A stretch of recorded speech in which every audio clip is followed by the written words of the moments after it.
Okay, so now we're going to continue on with chapter 4, and this is part 2.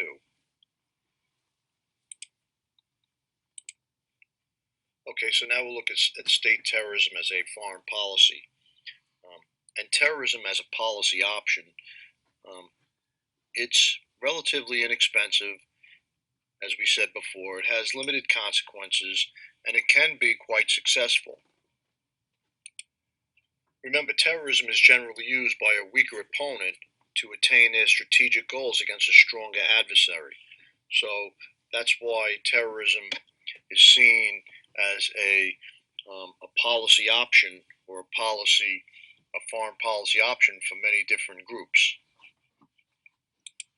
So some of the things that states do to back the terrorists is they offer moral support, technical support, selective participation, or active participation in the group. And we'll look at each of these as we go on.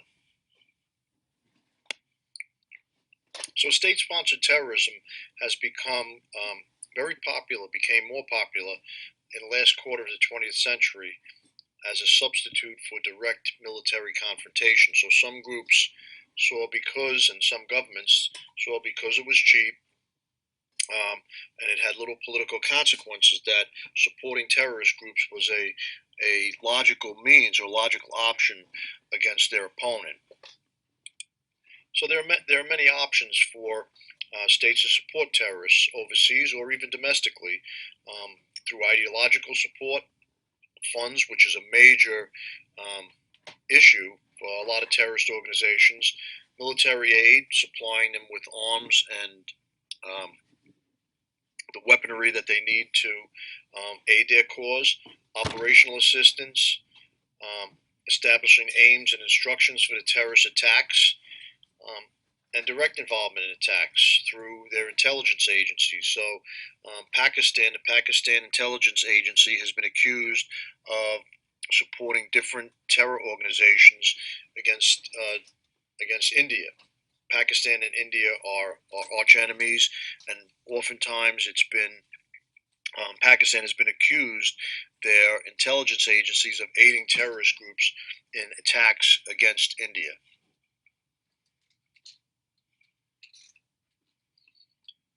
Okay, so moral support or politically sympathetic sponsorship is important because it means that the state is openly embracing the beliefs of a cause. It could legitimize the cause that they're sponsoring. So the moral support could be towards a religious group or a political group. Religiously, it could be some of the examples that are used are Arab governments supporting the Palestine Liberation Organization in their fight against Israel. Other times, communists, when Russia, the Union of Soviet Socialist Republics, oftentimes would aid and abet groups that were trying to have a socialist or communist uprising in a democratic or a smaller country, particularly in Central America. So, like in the case of Russia, they often acted as an ideological role model for the groups that they would champion. Um, Groups would want to overthrow their government and instill a communist regime similar to the one that was operating in Russia or in China. So they were a role model for those groups. Okay, so the second type of support is logistical supportive sponsorship.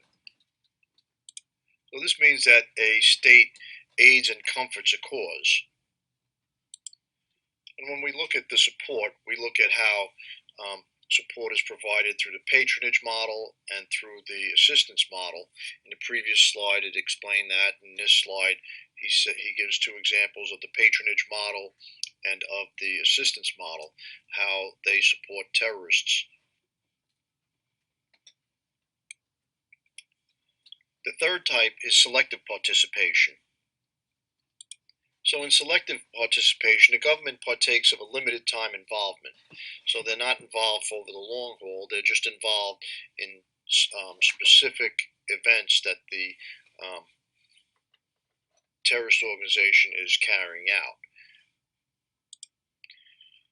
Martin uses in the book as a patronage model of selective participation. He uses the Libya's government, Libya state-run security organization that carried out the bombing of Pan Am Flight 103 over Lockerbie. It's been alleged that and actually it's more than alleged, they actually arrested two Libyan security officers that were involved in that attack.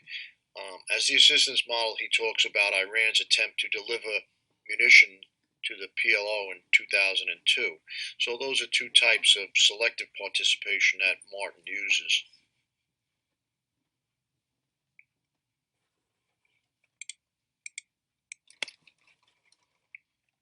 So the fourth one is active participation, which is joint operations, where the government works side by side with the terrorist organization. In the book, Martin talks about the Phoenix program of the late 1960s, which the United States supported a group in South Vietnamese. Um, Actually, they were terrorists, which targeted the Viet Cong guerrillas. But in targeting the Viet Cong guerrillas, they also killed many innocent people, and it was part of the guerrilla war that occurred in Vietnam during the 1960s and into the 1970s.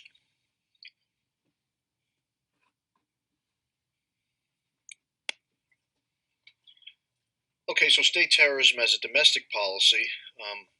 Terrorism can be used by a state government on its own people, and this may involve paramilitaries and death squads to neutralize threats from dissidents within the country. Death squads and paramilitaries were prevalent in 1960s and 1970s in many of the countries in South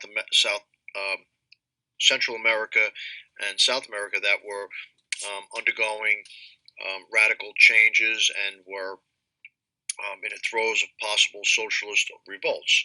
And oftentimes they were put down by the government by the governments by using paramilitaries and or death squads.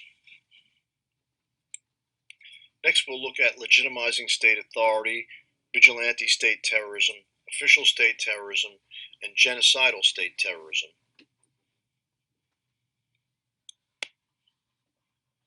Okay, so every government has a different means of legitimizing itself. Um, Democracies, we encourage people to have votes and transfer power peacefully. Recently, we had an election in the United States, and there was a peaceful transfer of power from one administration to the other. And that legitimizes our country. When people look at us from outside, every 4 years we have a vote and our transfer of power. Sometimes it's the same person, other times it's a different party, but it takes place peacefully. In other parts of the world, the transfer of power is oftentimes it's not peaceful, and authoritarianism relies on force employed by leaders, um, and so when one regime takes over, oftentimes it's through force that the power is transferred. So every different kind of regime seeks to legitimize its authority and maintain its social order. It's important to maintain social order during a transfer of power. And like I said, in a democracy, it's done through periodic elections. Authoritarianism, totalitarianism, and crazy states will look at the way some of these transfer powers, and most of the time, it's not done peacefully. So next we have vigilante state terrorism, which is unofficial repression. And terrorism is perpetrated by non-government groups, unofficial support from agents of the state, and the cases of paramilitaries and death squads.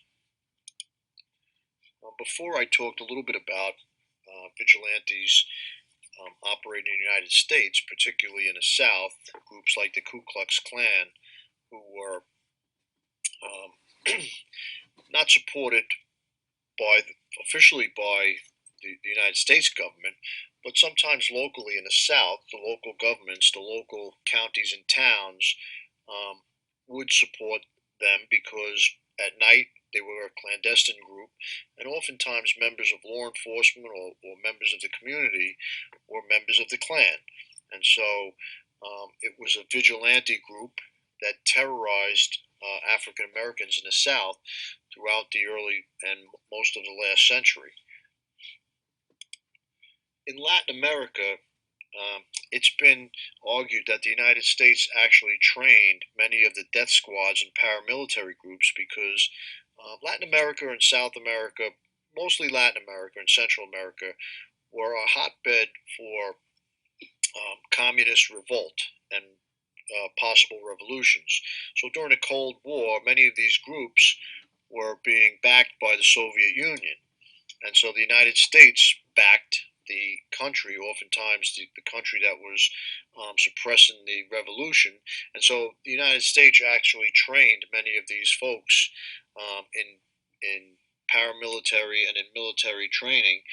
And so it's been asserted that the training that we provided during the Cold War actually um, was how they were able to use these methods to terrorize their own citizens.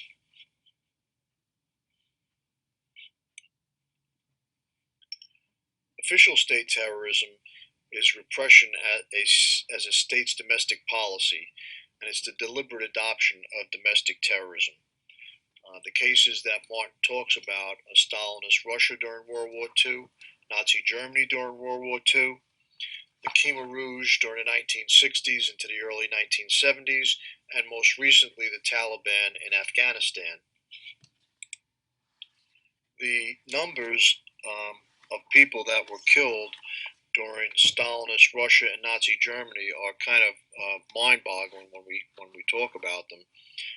Hitler, in his final solution, he exterminated over 6 million Jews, amongst other folks that he considered to be enemies of the state, um, gypsies, um, and anyone that really was not um, of German descent.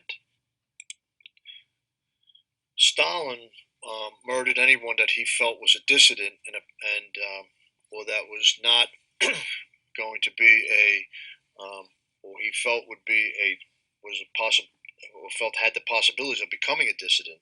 So Stalin, it's alleged, murdered even more people than that during World War II and afterwards, somewhere in the vicinity of 12 million people. So um, these numbers, when we look at them today, they're kind of mind-boggling. And more recently, the Khmer Rouge in Cambodia. If you want to watch a really excellent movie, it's called The Killing Fields, and it's about the Khmer Rouge and their reign of terror that they waged on their own people in Cambodia. The Taliban in Afghanistan terrorized their own people. They certainly murdered many. I don't believe that their numbers are even close to Khmer Rouge. The Khmer Rouge was quite a few, I believe almost 1 million people were murdered during their reign of terror. So um, he also has a covert case he mentions in the book during the reign of the Shah Mohammad Reza Pahlavi. He was the Shah of Iran. He was overthrown in 1979. He was a secular leader that the United States had instilled in Iran. He was quite evil. The Shah eventually he wore out his welcome, but he was overthrown by a sectarian government, and that's the current government that is in power in Iran today. They were a Islamic group that um, threw him out, and so it became one of the first sectarian governments in the Middle East. So the word genocide first appeared in Dr. Raphael Lemkin's 1944 book, Axis Rule in Occupied Europe. And so genocide is the mass murder or the elimination of one group by another group as an actual state policy. again, we talked a little bit about Nazi Germany. So the state policy in Nazi Germany was that if you weren't born or you weren't a German and you were living in Germany, you were considered undesirable and sent to a concentration camp, and eventually you were murdered. So scapegoating a group of people is important when it comes to genocide because oftentimes that's used as the reason for the genocide. Again, going back to Hitler, Hitler blamed the Jews for Germany's loss in World War One and for the reparations that they had to pay afterwards. So he scapegoated the Jews, and he was able to scapegoat them in order to um, gain power and you know bring the people um, to his side. Currently, in the United States, in this current environment, right now, there's some scapegoating going on, possibly towards immigrants, and so the narrative becomes that these folks are the reason that we're having the problems that we have. We scapegoat them, and it makes it palatable for people to for the policy that is used towards that group, be it deportation. In the case of Nazi Germany, he scapegoated these folks and sent them to concentration camps. So the average citizen felt that they were being sent away. Possibly, maybe, mostly, most people were unaware at first that a genocide was taking place. As he sent these folks from Germany, eventually they were sent to Poland. That's where the concentration camps were. So the German people were possibly unaware that a genocide was taking place. So some of the acts that are classified as genocide against a group are killing the members of the group, obviously, creating conditions leading to partial or complete destruction of the group, and preventing births or forcibly transferring children. Again, these are conditions that occurred in Nazi Germany, and they've occurred since. They've occurred in the 1990s in a region formerly known as Yugoslavia, and in the PowerPoint for this class, the lecture, in the PowerPoint, which is not in the audio PowerPoint, but in the PowerPoint, there is a part, a section about what transpired in the former Yugoslavia at that time. So, how do we know that terrorism or state terrorism is taking place in the world? Well, in the United States, the Department of State's country reports on terrorism lists the countries that are designated as state sponsors of terrorism. And recently, the ban on immigrants coming from certain countries was based on this annual list. Aside from the government, there are private agencies that monitor political abuses and terrorists. Human Rights Watch, that group, they have a website. You can go on their website and look at it. And Amnesty International monitors state terrorism and is outspoken. Now, Amnesty International was an outspoken critic of the United States and our use of torture in extracting information from prisoners at Guantanamo Bay. So the United States has not been immune to some of these agencies looking at our tactics here at home. So again, one of the problems we said before was that the accountability, proving that a state is sponsoring terrorism, can be problematic. So in 2009, the State Department cited Iran for disruptions in the Israel-Palestine peace process and for training Taliban units. They cited Syria for supporting and aiding the efforts of Palestinian terrorist groups. They cited Cuba for support of left-wing groups such as FARC, which were active in Colombia. Since that report, since 2009, FARC and the Colombian government have actually have come to an agreement and put down their arms and have come to a peaceful accord. One of the few times that a terror organization um, does come to a peaceful accord with their government. And again, they looked at Sudan for allowing Al Qaeda in the past, and so they do monitor. The State Department does monitor these groups, but oftentimes they're unable to prove it, and so without proof, the United Nations has no recourse. So some states have been removed from the State Department's terror watch list. Others have been added. Being on the watch list isn't a permanent designation. If a state is overthrown or stops sponsoring terrorism, eventually the United States can take you off the watch list. Um, so, again, it's not a permanent designation. Libya and Iraq, after the overthrow of Saddam Hussein, have been removed. So, but being on that list sometimes it has ramifications, trade ramifications. So, oftentimes being on that list, um, the ramifications sometimes are financial, and so countries don't want to be kept on it. Um, Sanctions, embargoes.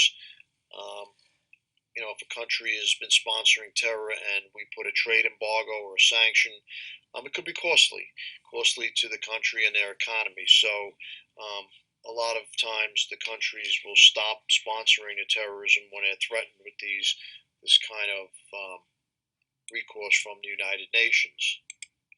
So that concludes Chapter 4. So Chapter 4 is Terror from Above, State-Sponsored Terrorism. It's a very, very interesting chapter. There's a lot in it. The PowerPoint doesn't cover it all. You have to read the chapter. So I don't know how much I can um, how I can impact that on you. That it's important for you to do the reading. The tests are going to come from the reading. Um, with that said, that's it on Chapter 4. I'll see you next week.